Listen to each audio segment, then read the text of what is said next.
Yung tinanong nyo kanina, Your Honor, kung sino yung nag-import. Okay, sige, ganito muna.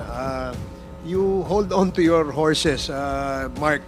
Let us listen first to Commissioner Faildon. Sige, Commissioner. Yung importer po, ma'am, is a company na EMT Trading. EMT Trading. Yes, ma'am. And yung registered owner ay si Irene May Tatad. Nakakulong po yata ito ngayon, Your Honor. Yung warehouse po, kung saan po yung natagpuan yung shabu, wala pong container na nakalagay doon. Yun bang nahuli sa warehouse, container ba yun? Or yung metallic cylinder lang? Yun po, metallic cylinder lang po. Wala na yung container. Wala na po, ito po yung timeline po niya. You were made accountable for the metallic cylinder when there is no proof that that is one of the contents of that container.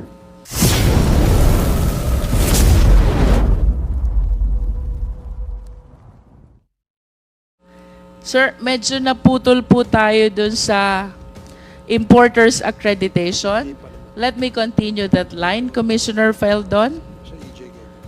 Kung meron na pong importer's accreditation, then the importer can actually start facilitating the process. Tama po ba? Yes, Your Honor. And what importation documents need to be submitted this time to the Bureau of Customs? There's a packing list that's supposed to enumerate the items and the quantities of these commodities to be imported from other countries. Aside from the packing list, sir, ano pong documents pa ang dapat isubmit sa BOC?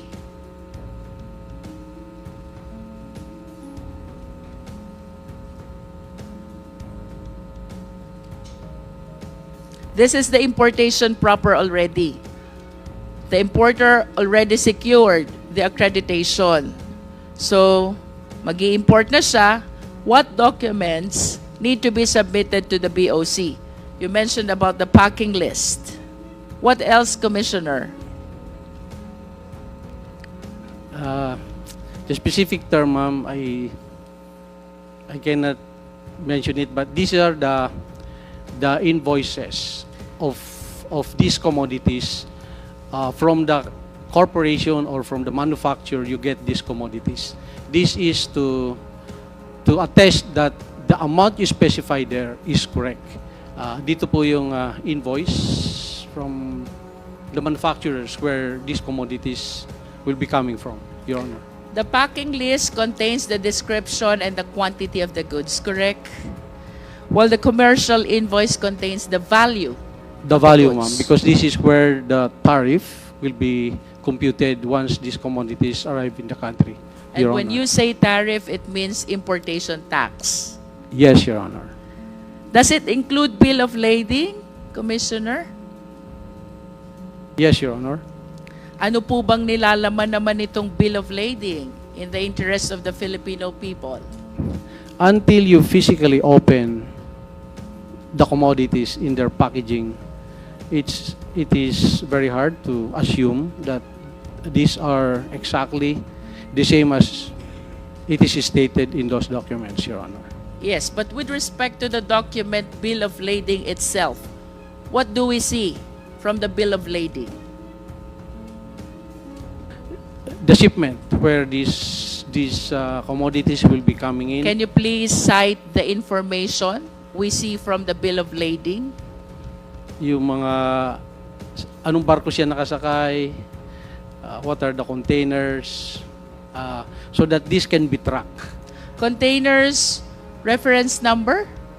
Yes, sir. Meron tayo. Ma'am, meron yang, these are international numbers that can be tracked by all customs agencies in the world.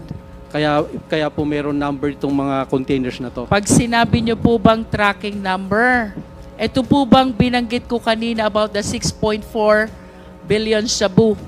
MCLU 600, 1881. Ito po ba yung international tracking number? Yes, ma'am. That's why our Chinese counterpart gave us that number, and we were able to trace where that truck was delivered. You are saying that the source of your information is your Chinese counterpart. Yes, Your Honor. Okay. So, what other informations can we get from the bill of lading, sir?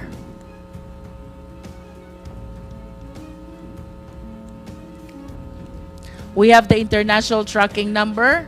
I suppose we can see from the bill of lading the name of the shipper, the Yes, name ma'am. of the importer. The date that's supposed to the arrival of these commodities in the country. Country of origin? Exactly, ma'am. It's part Country of of it. destination? Yes, ma'am. The port of unloading? Yes, ma'am.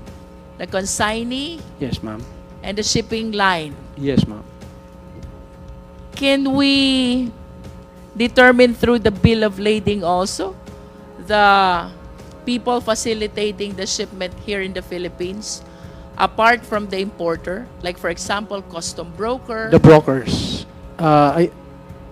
Pardon me, but I am not real particular if the brokerage is part of that, or it's a different transaction that a broker So you are will- not certain. You are not certain. If Yes, the ma'am. I'm not broker's very sure name whether is the indicated broker is also. included there. I'm not sure, ma'am. Saan po ginagamit, sir, yung special certificate or permit? This is among the documents which are being submitted to BOC. Saan po ba ginagamit to? Saan goods ito applicable?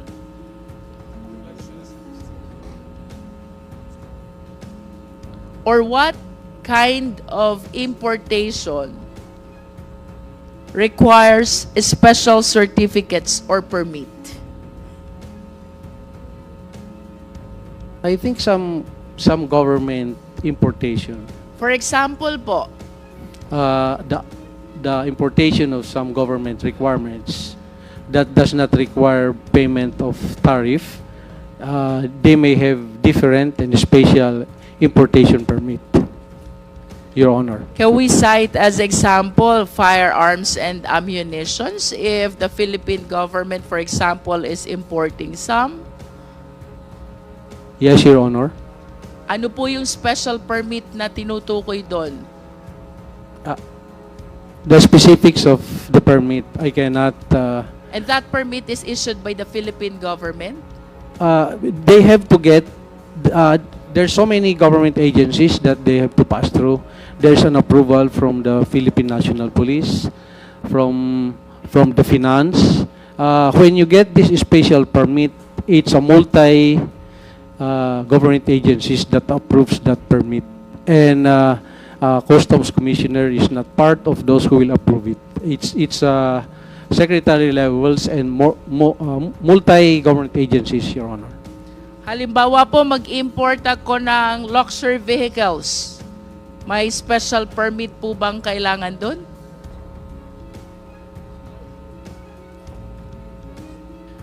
I would like to report back to you, ma'am, if importation of luxury is required to have a special permit. But second-hand luxury, not allowed, definitely, is except when there's specific, I don't know if there's specific law that allows importation of second-hand or slightly used luxury. But I would like to revert back to you, ma'am, if importation of luxuries requires special permit, Your Honor.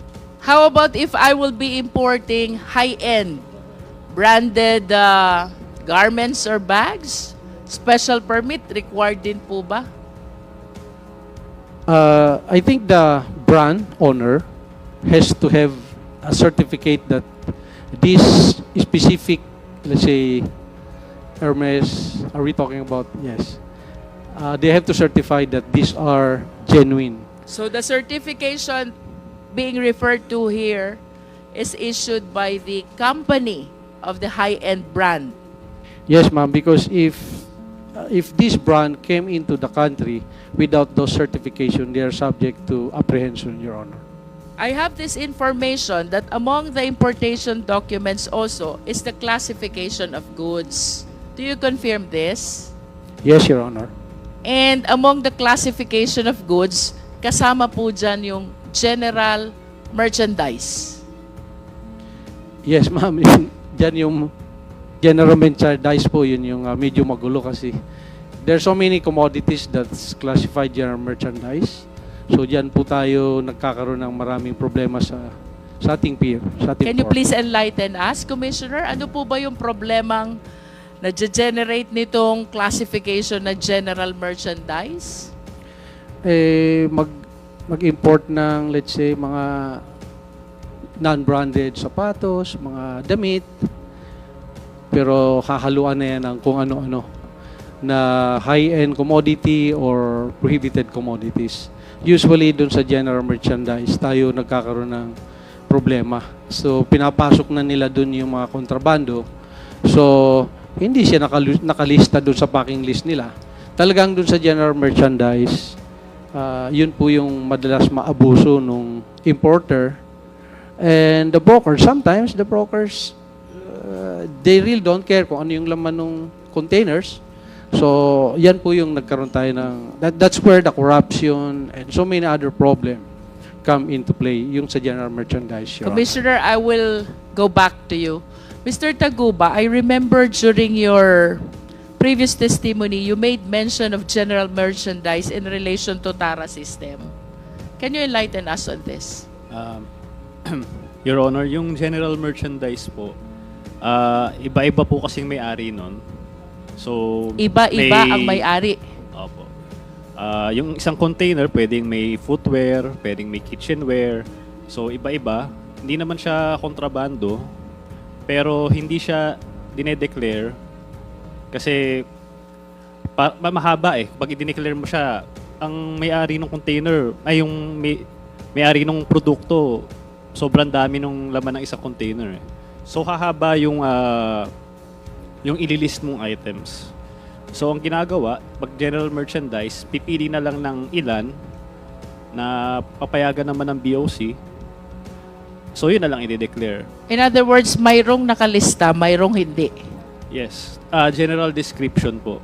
And for some whose intention really is to engage in importation of contraband, sinasadya nila na gamiting classification yung general merchandise para mailusot those which are prohibited. Magagamit po siya sa... Like ganun shabu. din. Pwede po. Yun bang 6.4 billion, if you still remember, Mr. Taguba, was it classified also as general merchandise? Pwede ko po bang i-clarify muna yung sinabi ni Commissioner Faeldon? Yes. Kung okay lang po. Commissioner Faeldon, let me continue with the process, please. Once all these documents for importation are submitted to BOC, ano po bang sunod na gagawin? Let us say that the importation are already loaded in the cargo vessel, in the process of being shipped to the Philippines. What should be the next step? Excuse me, Congresswoman Luistro, I believe your question earlier about the system that you asked Mr. Taguba, I think he's ready to give the answer? to give the answer to you. Before we ask another opinion from Commissioner Faeldon. So, Your please Honor. proceed. Yeah. Your Honor, nasa akin na yung pangalan ng importer. So, I would like to say it now. Yung tinanong nyo kanina, Your Honor, kung sino yung nag-import. Okay, sige, geto muna. You hold on to your horses, Mark. Let us listen first to Commissioner Faeldon. Sige, Commissioner.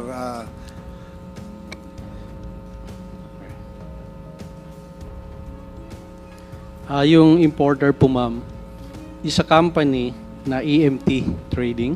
EMT Trading. Yes, ma'am. And yung registered owner ay si Irene May Tatad. Nakakulong po yata ito ngayon.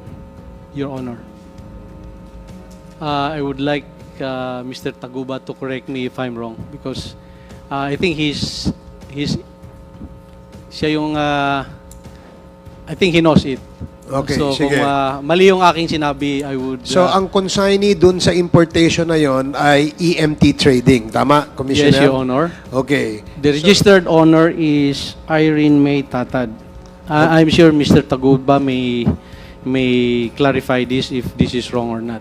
Oh, sige. Your Honors, thank Okay. you. So, earlier, si Congresswoman Luistro asked a question to Mr. Taguba with regards to the sistema, no? Yung sistema, paano dinideclare ang goods kung ang laman ay kontrabando. Sige, please continue. Yes po, Your Honor. Pero po, ang tanong po ni po ay kung yung ba ay may shabu doon galing sa container na yon. Naalala ko po kasi sinabi lang kanina ni former Commissioner File doon na merong information from China. So, meron pong nag-testify sa court, taga BOC, si Rainier Ragos po. Ang tinestify po niya sa court is yung warehouse po, kung saan po yung natagpuan yung shabu. Wala pong container na nakalagay doon sa text message na yun. Excuse me, Mark. Anong ibig mong sabihin? Yung may-ari ng warehouse, ang consignee? Ay, yung sa shabu po na yung sinasabi po niyang information from China. So, an information was shared to Commissioner Faildon, no? By your counterpart from China. And the information was, merong shabu ang warehouse. Yun po ang information. Pero ang sabi po kasi kanina ni former Commissioner Faildon, merong container number na binigay. Pero doon po sa korte na nag-testify po itong si Rainier Ragos, wala pong container number kasi text message po yan. Warehouse lang po. Mr. Chair, I wish to be Please proceed. clarified. Mark, yun bang nahuli sa warehouse, container ba yun or yung metallic cylinder lang? Yun po, metallic cylinder lang po. Wala na yung container. Wala na po, ito po yung timeline po niya. Na-deliver yung container May 24, nagka-raid na siya May 26 na siya. In other words, the other merchandise inside this MCLU 600 1881 were delivered actually to their respective owners. And it was the metallic cylinder only which was discovered in the warehouse in Valenzuela. Pero pwede ko rin pong sabihin na pwedeng hindi doon ang galing yung metal cylinder dahil hindi naman nakita yung unloading. Pag tinignan nyo po yung logbook nila, may mga ibang container na na-deliver doon. So, sa tingin ko, na ituro lang yung container na yun, meron din akong text message no, na galing kay Kenneth Dong na nung araw na yun mismo, nangihingi siya ng dokumento nung container number na MCLU 600-1881. Tinanong ko siya kung bakit, pero hindi na siya nag-reply. Ako naman, dahil parang wala naman sa akin yon, binigay ko na lang. Ang duda ko kasi, yun yung naging dahilan kaya naituro yung container na yun eh. Siguro kung hindi ako nagbigay ng dokumento na yun nung time na yun, baka hindi yun yung naiturong container. Would you know the reason why Kenneth Dong was asking for the documents of that particular container? Si Kenneth Dong po kasi middleman lang po siya. So, ang may-ari po kasi ng warehouse is si Richard Tan. Pero hindi kilala ni Kenneth Dong si Richard Tan, si Manny Lee lang. So, may middleman pa uli. Kung hindi po ako nagkakamali, nag-hearing na po sa Senate ito noon, nang hingi ng dokumento si Manny Lee sa kanya. Ito, itong MCLU 600-1881. So siya naman, hiningi rin niya sa akin, parang ano lang. Tapos binigay ko sa kanya, binigay niya kay Manny Lee, ayun siguro nakarating kay Richard Tan, yun ay naituro na container. So, hindi ko, ano lang po ito parang assumption ko lang po, theory ko lang po. Kasi wala namang container na natagpuan doon eh. Mga cylinder lang po. Was this container ever discovered during that time? Kung nasan itong container na to? Ano po eh. Wala na po yung container doon eh. Nung 2 araw na nakakalipas eh. So, ang nakita na lang doon is yung mga metal cylinder na may nakalagay nga doon na na papel, yung Fidel Anoche D. Yun na yung pinagbasehan nila.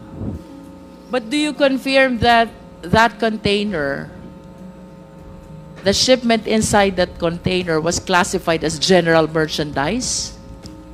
Yes, Your Honor. Kasi per your narration, kapag general merchandise, maraming may-ari, various types of goods. But I wish to emphasize what you said, na pwede yung metallic cylinder ay hindi naman ang galing dun sa container na iyon. Kasi wala ng container na nakita sa loob ng warehouse.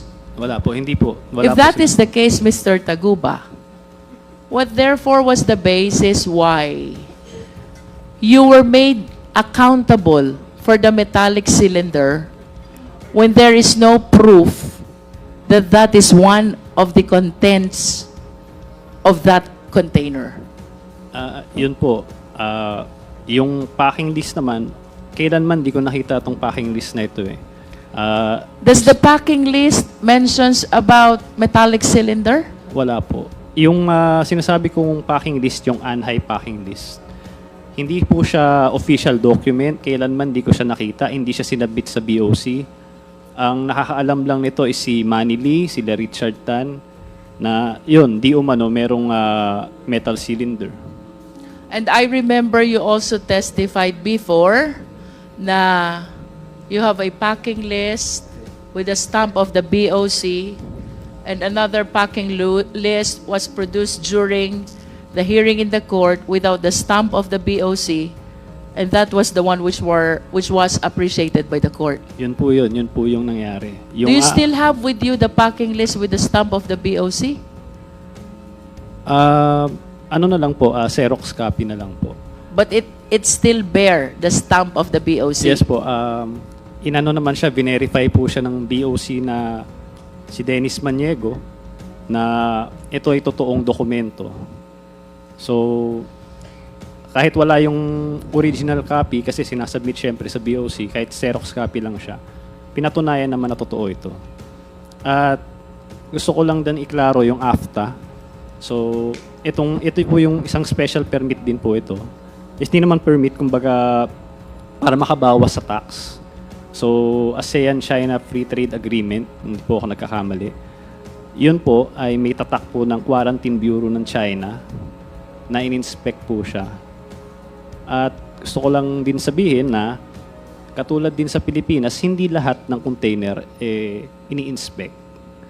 So, swerte rin siya at na-inspect siya. So, dapat talaga yung korte, nung in-assess niya, dapat pinanigan niya yung aming dokumento kaysa dun sa informal What do you packing list mean na yun. when you said swerte siya, na-inspect siya?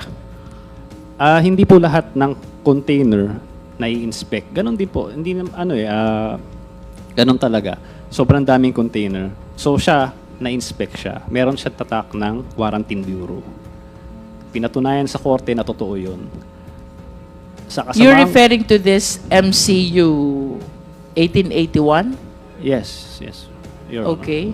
And then? Sa kasamaang palad, ang pinanigan ng korte is yung ANHI packing list, na informal packing list na hindi naman sinabmit sa Bureau of Customs. So, yun, hanggang ngayon, inilalaban namin yun. Nag-motion for reconsideration kami with motion to inhibit. So, you anchored one of the arguments where you anchored your motion for reconsideration is the non-appreciation of the packing list with the stamp of the BOC. Yes. Pinaka Okay. number 1 po. Mr. Chair, may I continue? You have 2 minutes. 2 minutes.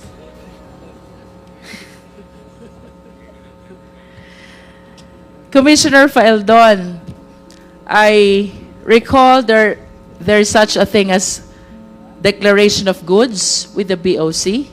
Ano po ito, Commissioner? In paper, I think the declaration of goods is the packing documents where you specify there what are these commodities you're importing and the quantity of each commodity that you'll be importing. I'm sorry, sir, but based on my research, this is different from the packing list. So, what distinguishes a good declaration from a packing list?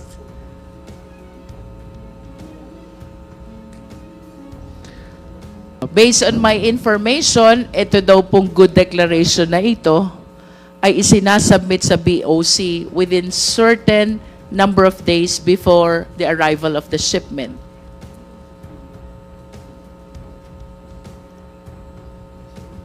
I would like to ask help from the expert if what's the difference between the two, Your Honor. I see. And based on your knowledge, Commissioner Feldon, ano bang purpose nitong good declaration? Well, in the term itself, that is to give a truthful declaration of what is the importation you're bringing, what is this goods you're importing to the country. I think that's the purpose. Perhaps it describes also the type of goods and the quantity and Exactly, the value. That's why my assumption is this is the packing list, because that is where the specific type of good quantity is being declared. Tama po bang sabihin, Commissioner Feldon, na on the basis of this declaration of goods, the BOC is able to determine whether it will go through the yellow lane, the green lane, or the red lane? Does this good declaration has something to do with the lane where the shipment will go through? Yes, ma'am. There's an office in the customs that does the vetting of those declaration of good. It is our risk management office. Once all those documents were submitted to the customs, they will start to run that into our system, whether this importation will pass through the physical inspection upon arrival in our ports, or X-ray, or will go to the fast lanes. So it's another office that does the vetting of those actual importation. Our office is called Risk Management Office, Your Honor. Let me go back to Mr. Taguba. Is it on this stage that the process or the system in the BOC is being manipulated by the TARA system? Yes. Yes, Your Honor. And which office is responsible to determine under which lane the shipment must go through? Yung mga ano po ba yan? Mga yellow lane, red lane, green lane. RMO po ata. Anong tawag po sa opisina? RMO. Ano pong ibig sabihin ng opisina na yon? Risk Management Office. Kung di po ako nagkakamali. So this is the same risk management office that was mentioned by Commissioner Feldon. Mr. Chair, considering the vital information, I believe, which can be shared by the RMO with respect to the alleged manipulation of this yellow lane, green lane, red lane in relation to the TARA system, I humbly move that we invite for our next hearing the head of the Risk Management Office of the BOC. Second, Mr. Chair. Okay, there's a motion to invite the risk management officer of the BOC, the head. Duly seconded. Any objection? Hearing none, the said motion is now approved. Mr. Taguba, kung ako mag-i-import ng firearms and ammunition, but I will be enrolling myself in the TARA system, alleged by you. So mapupunta ako sa green lane, exempted ako from document inspection, exempted ako from physical examination, malulusot ko ang firearms and ammunitions without knowledge at all of the BOC. Well, unang-una, hindi po ako papayag na magpasok ng ganyan. That is only an assumption. That is a hypothetical question. Pero, yes po, Your Honor. Yes, because you said the reason why you enrolled yourself to what you allege as Davao Group is to be able to avail of this TARA system, which, as described by Mr. Guban, has been existing in BOC since time immemorial. And the significance of this TARA system, kapag nag-green lane ka, exempted ka sa document inspection, exempted ka din sa physical examination. Do you confirm that? Yes, sir. Pwede ko po bang dagdagan yun? Hindi naman po, katulad po ng sinabi niya, time immemorial po, nandiyan na po yung TARA.